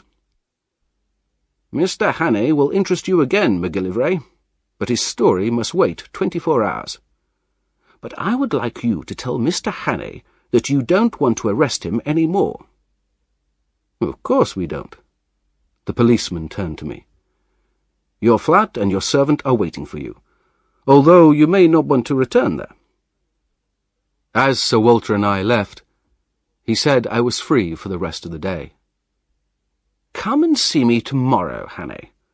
I don't need to tell you to keep everything secret. You had better stay out of sight. If your Blackstone friends see you, there might be trouble." I didn't know what to do. It was strange to be a free man. I went to a very good restaurant for lunch, but I was still feeling nervous. When anybody looked at me, I wondered if they were thinking about the murder. I walked around London, thinking. I knew that by now Royer would be in England, and I felt sure that something terrible was going to happen, and that only I could stop it. But it was not my business now. I didn't want to go back to my flat. I had to go back sometime, but I decided to stay at a hotel tonight. I had supper in another restaurant, and thought that after that I would go to Sir Walter's house. He might not want me there, but I would feel happier if I went. As I walked through London towards his house, I met a group of young men. One of them was Marmaduke Jopley. "It's the murderer!" he cried. "Stop him! That's Hannay, the Langham Place murderer!" He took hold of my arm, and the others crowded round me. I didn't want trouble, but I was feeling angry. A policeman came up, and instead of explaining the mistake to him quietly and sensibly, I just hit out wildly at Marmaduke's stupid face. I felt much happier when he was lying on his back in the road. Then a general fight started, until the policeman got hold of me. I heard him ask what the matter was, and Marmaduke, talking through his broken teeth, told him that I was Hannay, the murderer. I was so angry that I pushed the policeman one way and one of Marmaduke's friends the other, and ran as fast as I could. There was shouting behind me, but I had escaped. I ran all the way to Sir Walter's house, walked up to the door, and rang. I hoped the door would open quickly. It did. "I must see Sir Walter," I said to the servant. "It's desperately important." The servant let me in, and then shut the door behind me. "Sir Walter is in a meeting, sir. Perhaps you will wait." There was a telephone and 1 or 2 chairs in the hall, and I sat down there. "Listen," I whispered to the servant. "I'm in a bit of trouble, but I'm working for Sir Walter. If anyone comes to the door and asks for me, tell them I'm not here." There was a sudden ringing at the door, and he went to open it.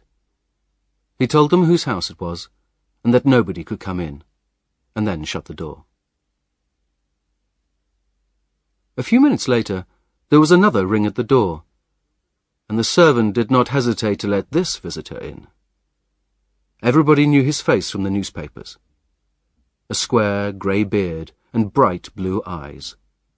Lord Alloa, the First Sea Lord, and head of the British Navy. He was shown into a room at the end of the hall. I sat there for 20 minutes. Surely the meeting would end soon. Royer must leave for Portsmouth by 11 o'clock. Then the door opened again, and the First Sea Lord came out. He walked past me, and in passing he looked at me, and for a second I looked into his eyes. It was only for a second, but my heart jumped. The First Sea Lord had never seen me before, but in his eyes I saw that he recognized me. Then he passed me, and was out of the door into the street. I picked up the telephone book and looked up the number of Lord Alloa's house. I spoke to one of his servants. "Is Lord Alloa at home?" I asked. "Yes, but he's ill, and has been in bed all day. Do you want to leave a message, sir?" I put down the telephone and sat down, shaking. My part in this business was not finished. I walked straight into the room where the others were meeting. Sir Walter looked surprised and annoyed. "I'm afraid that this is not a good time, Mr. Hannay." "I think it is," I answered. "Tell me, please, who left this room a minute ago?" "Lord Alloa," said Sir Walter, looking angrier. "It was not," I cried. "It looked like him, but it was not him. It was a man who recognized me, who has seen me in the last month. I've just telephoned Lord Alloa's house, and he's been ill in bed all day." "Who?" someone asked. "The Black Stone," I cried, sitting down and looking at 5 frightened men. Chapter 9. The 39 Steps. Sir Walter got up and left the room. He came back after 10 minutes. "I've spoken to Alloa. I got him out of bed. He was very angry. He hasn't left his house all day." "It's impossible," said Winstanley. "I sat next to him for nearly half an hour." "That's what's so clever," I said. "You were too interested in other things to look at him closely. You knew that he might be well enough to come tonight, and, as First Sea Lord, it was natural for him to be here. Why should you suspect that it wasn't him?" Then the Frenchman spoke, very slowly and in good English. "This young man is right. He understands our enemies. People only see what they expect to see. This man came late, spoke little, and left early. But he behaved exactly as we would expect Lord Alloa to behave." "But I don't understand," said Winstanley. "Our enemies don't want us to know what they have learnt about our war plans. But if one of us talked to Alloa about tonight's meeting, we would discover immediately that he hadn't been here." Sir Walter laughed angrily. "That shows their cleverness again, in choosing Alloa. They took a risk, but everybody knows that Alloa is a sick man, and is often too ill to go to meetings. And even when he is well, he is impatient, difficult, and a man of very few words. Which of us was likely to speak to him about tonight?"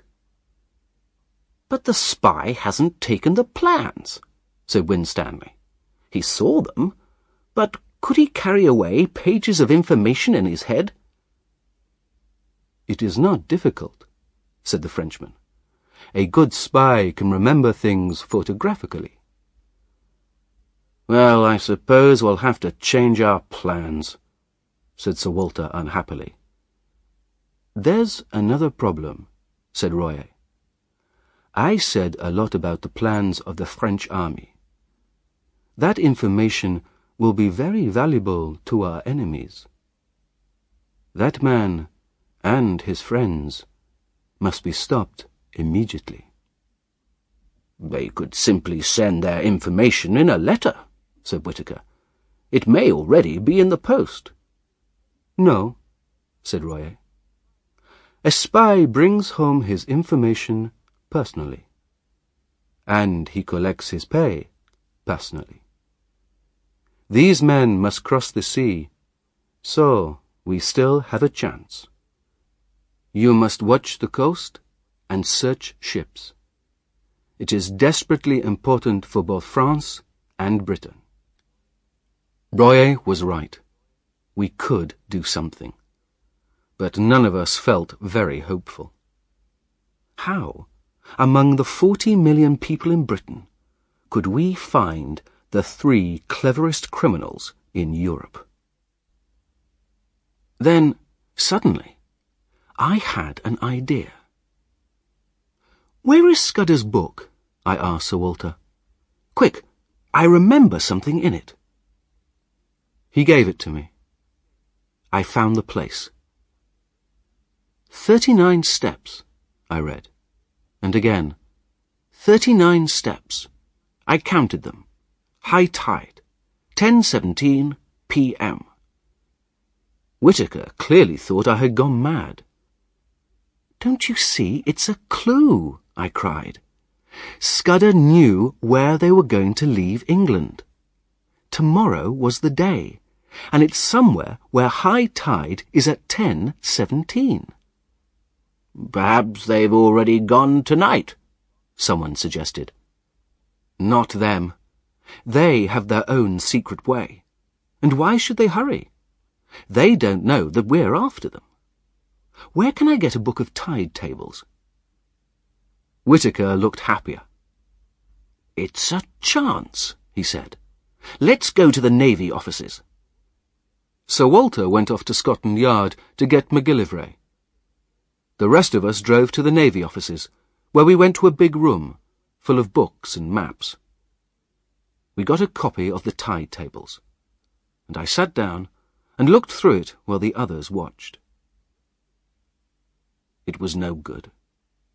There were more than 50 places where high tide was at 10:17. We needed more information than that. I thought hard. What did Scudder mean by steps? And why was it so important to count them? It must be somewhere with several paths going down to the sea. This path would be the only one with 39 steps. I had another thought, and checked the time of regular ships leaving England. There was no ship at 10:17. Why was high tide important? In a big harbour, the tide doesn't matter. It is only important in a small harbour, or somewhere where there is no harbour at all. Then I thought about where a man would leave England if he were going to Germany. Not from the south coast, or the west coast, or Scotland. It would be somewhere on the east coast, probably between Cromer and Dover. I am not Sherlock Holmes, but I am used to using my head, and when I guess, my guesses are often right. I wrote out my ideas on a piece of paper. Almost certain. 1. A place where there are several paths down to the sea. One of these has 39 steps. 2. High tide at 10:17 p.m. A place where it is only possible for a ship to leave the coast at high tide. 3. Probably not a harbour, but open coast with cliffs and a beach. 4. Ship, probably a small one, a yacht or a fishing boat. 5. somewhere on the east coast between Cromer and Dover. It seemed strange to be sitting at a table, watched by a group of very important people, trying to understand something written by a dead man. But it was a matter of life or death to us. Sir Walter and MacGillivray arrived. They had men watching all the harbours and railway stations with descriptions of the three men. But none of us thought that this would help. "Here's the best I can do," I said. "We have to find a place where there is a path with 39 steps down to a beach. It must be somewhere on the east coast. Of course, it's somewhere where high tide is at 10:17 tomorrow night. Who can we ask who knows the east coast really well?" Whitaker said he knew a man who lived in South London. He went off in a car to get him, and came back at about 1 o'clock in the morning with an old sailor who had worked all his life on the east coast. "We want you to tell us about places you know on the east coast where there are cliffs and steps going down to the beach," said Winstanley. He thought for a minute or two. "There are a lot of seaside towns, holiday places, where there are steps from the town down to the beach." "No, that's not private enough," I said. "Well, I don't know. Of course, there's the Rough." "What's that?" "It's in Kent, near Bradgate.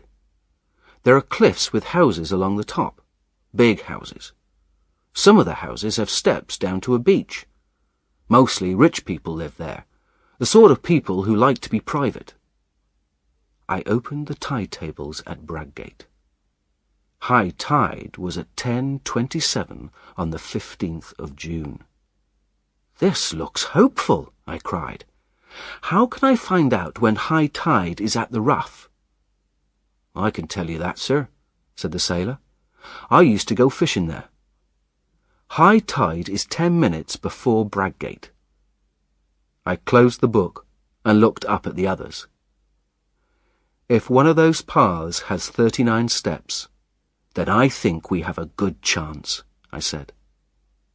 "Can I take a car, Sir Walter, and a map? If Mr. MacGillivray can help me, perhaps we can prepare something for tomorrow." It seemed strange for me to take control like this, but I was used to action, and they could see it. It was the Frenchman, Royer, who said what they were all thinking. "I am quite happy," he said, "to leave this business in Mr. Hannay's hands." At 3:30 in the morning, I was driving through Kent in the moonlight, with MacGillivray next to me. Chapter 10. Meetings by the Sea. It was a fine, blue June morning, and I was outside a hotel in Bradgate, looking out to sea. There was a ship out there, and I could see that it was a warship of some kind. MacGillivray had been in the Navy and knew the ship. I sent a message to Sir Walter to ask if it could help us if necessary. After breakfast, we walked along the beach under the Rough. I kept hidden, while MacGillivray counted the 6 lots of steps in the cliff.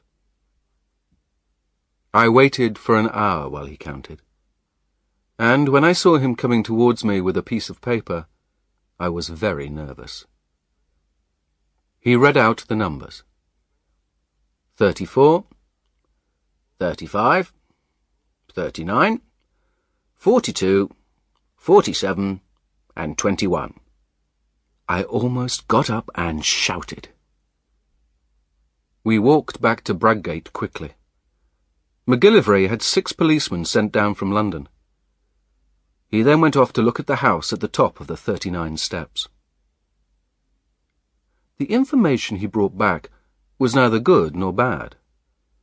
The house was called Trafalgar House, and belonged to an old man called Appleton. He was there at the moment.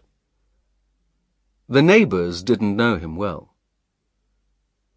MacGillivray had then gone to the back door of the house pretending to be a man selling sewing machines. There were 3 servants, and he spoke to the cook. He was sure she knew nothing. Next door, a new house was being built, which might be a good place to watch from. And on the other side, the house was empty. Its garden was rather wild, and would also be a good place to hide in. I took a telescope and found a good hiding place from which to watch the house. I watched for a time, and saw an old man leave the house and walk into the back garden at the top of the cliff. He sat down to read a newspaper, but he looked out to sea several times. I thought he was probably looking at the warship. I watched him for half an hour, until he went back into the house for lunch. Then I went back to the hotel for mine. I wasn't feeling very confident. That old man might be the old man I had met in the farmhouse on the moors. But there are hundreds of old men in houses by the sea, and he was probably just a nice old man on his holidays. After lunch, I sat in front of the hotel and looked out to sea. And then I felt happier, because I saw something new. A yacht came up the coast and stopped a few hundred meters off the rough. McGillivray and I went down to the harbour, got a boat, and spent the afternoon fishing. We caught quite a lot of fish, and then, at about 4 o'clock, went to look at the yacht. It looked like a fast boat, and its name was the Ariadne. I spoke to a sailor who was cleaning the side of the boat, and he was certainly English. So was the next sailor we spoke to, and we had quite a long conversation about the weather. Then, suddenly, the men stopped talking, and started work again, and a man in uniform walked up. He was a pleasant, friendly man, and asked us about the fishing in very good English. But I was sure that he was not English himself. I felt a little more confident after seeing him, but as we went back to Bradgate, I was still not sure. My enemies had killed Scudder because they thought he was a danger to them. They had tried to kill me for the same reason. So why hadn't they changed their escape plans? They didn't know about Scudder's black notebook, but why stay with the same plan when there was a chance that I knew about it? It seemed a stupid risk to take. I decided to spend an hour or 2 watching Trafalgar House, and found a good place where I could look down on the garden. I could see 2 men playing tennis. One was the old man I had already seen.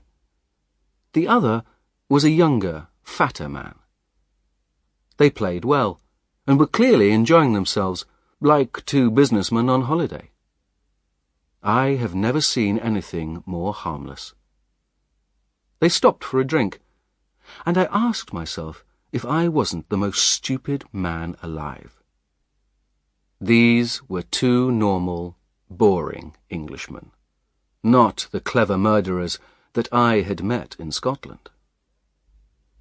Then a 3rd man arrived on a bicycle.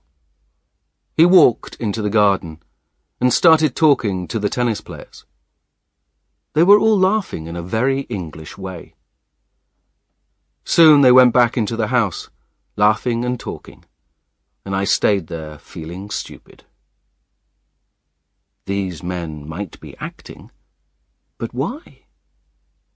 They didn't know I was watching and listening to them.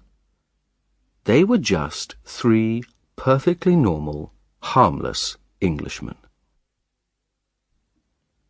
But there were 3 of them, and one was old, and one was fat, and one was thin and dark. And a yacht was waiting a kilometre away, with at least 1 German on it.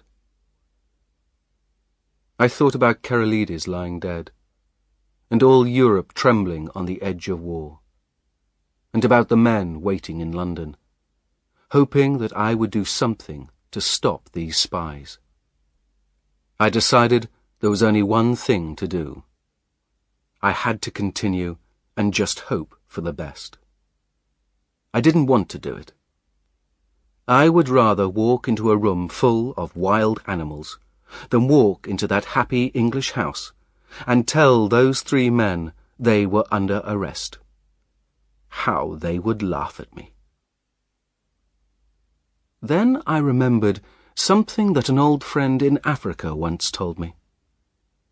He had often been in trouble with the police. He once talked about disguises with me, and he said that the way somebody looked was not the real secret. He said that what mattered was the feel of somebody. If you moved to completely different surroundings, and if you looked comfortable and at home there, you would be very difficult to recognize. My friend had once borrowed a black coat and tie and gone to church, and stood next to the policeman who was looking for him. The policeman had only seen him shooting out the lights in a pub, and he did not recognize him in a church. Perhaps these people were playing the same game. A stupid man tries to look different. A clever man looks the same and is different. My friend had also told me this. If you want to disguise yourself, you must believe that you're the person you're pretending to be. That would explain the game of tennis. These men weren't acting. They just changed from one life to another.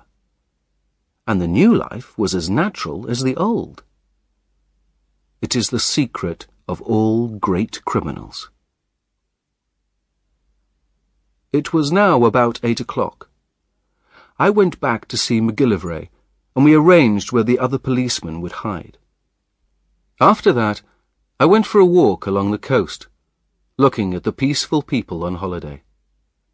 Out at sea, I could see lights on the Ariadne, and on the warship, and, further away, the lights of other ships. Everything seemed so normal and peaceful that I couldn't believe the 3 men were my criminals. But I turned and walked towards Trafalgar House at about 9:30. McGillivray's men were, I supposed, in their hiding places. The house was quiet, but I could just hear the sound of voices. The men were just finishing their dinner. Feeling very stupid, I walked up to the door and rang the bell. When a servant opened the door, I asked for Mr. Appleton and was shown in. I had planned to walk straight in and surprise the men into recognizing me. But I started looking at all the pictures on the wall. There were photographs of groups of English schoolboys and lots of other things that you only find in an English home. The servant walked in front of me into the dining room and told the men who I was, and I missed the chance of surprise. When I walked in, the old man stood up and turned round to meet me. The other 2 turned to look at me. The old man was perfectly polite. "Mr. Hannay," he said, "did you wish to see me?" I pulled up a chair and sat down. "I think we've met before," I said, "and I guess you know why I'm here." The light in the room was not bright, but I think they all looked very surprised. Perhaps, said the old man. "I'm afraid I don't remember faces very well. You'll have to tell me why you're here, because I really don't know." "Well," I said, although I didn't really believe what I was saying, "I have come to arrest all 3 of you." "Arrest?" said the old man in surprise. Arrest? What for? For the murder of Franklin Scudder in London on the 23rd of May. I've never heard the name before, said the old man. One of the others spoke. That was the Langham Place murder. I read about that in the newspapers. But you must be mad. Where do you come from? Scotland Yard, I said. Then there was silence for a moment, until the fat one started to talk, hesitating a lot between words. Don't worry, Uncle. It's all a stupid mistake. Even the police make mistakes. I wasn't even in England on the 23rd, and Bob was in hospital. You were in London, but you can explain what you were doing. You're right, Percy. It's easy. The 23rd. That was the day after Agatha's wedding. Yes. I had lunch with Charlie Simmons, and in the evening I went to the Cardwells. Why, they gave me that. He pointed to a cigar box on the table. I think you will see that you have made a mistake, the thin, dark man said to me politely. We are quite happy to help Scotland Yard, and we don't want the police to make stupid mistakes. That's so, isn't it, Uncle? Certainly, Bob. The old man looked happier now. Certainly we'll help if we can, but this is madness. This will make our friends laugh, said the fat man. They think we're boring, and that nothing ever happens to us. He began to laugh very pleasantly. Yes, it's a good story. Really, Mr. Hannay, I should be angry, but it's too funny. You really frightened me. You looked so serious. I thought I'd killed somebody in my sleep. They weren't acting. There was nothing false about them. At first, I wanted to apologize and leave. Then I stood up and went to the door and turned on the main light. I looked at the three faces. I saw nothing to help me. One was old and bald. One was fat. One was dark and thin. They could be the three men I had seen in Scotland, but I could see nothing to prove it. Well, said the old man politely, are you sure now that we are not murderers, or are you going to take us to the police station? There was nothing to do except call in the men outside and arrest them, or say I had made a mistake and leave. And I couldn't decide. While we're waiting, let's have a game of cards, said the fat one. It will give Mr. Hannay time to think, and we need a fourth player. Will you play? I agreed, but everything suddenly seemed unreal. We went into another room, where there was a table and cards. The window was open, and the moon was shining on the cliffs and the sea. We played, and they talked. I'm usually quite good at cards, but that night I played extremely badly. Then something woke me up. The old man put his cards down for a moment, and sat back in his chair with his hand on his knee. It was a movement I had seen before, in that farm on the moors, with two servants with guns behind me. Suddenly my head cleared, and I looked at the three men differently. It was 10 o'clock. The three faces seemed to change in front of my eyes. The thin, dark man was the murderer. His knife had killed Scudder. The fat man had been the first Sea Lord last night. But the old man was the worst. How had I ever thought he looked kind and friendly?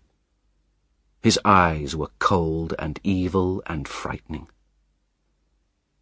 I went on playing, but I hated him more and more with every card. "Look at the time, Bob," said the old man. "Don't forget you've got a train to catch. He must be in London tonight," he said, turning to me. His voice now sounded completely false. "I'm afraid he must wait," I said.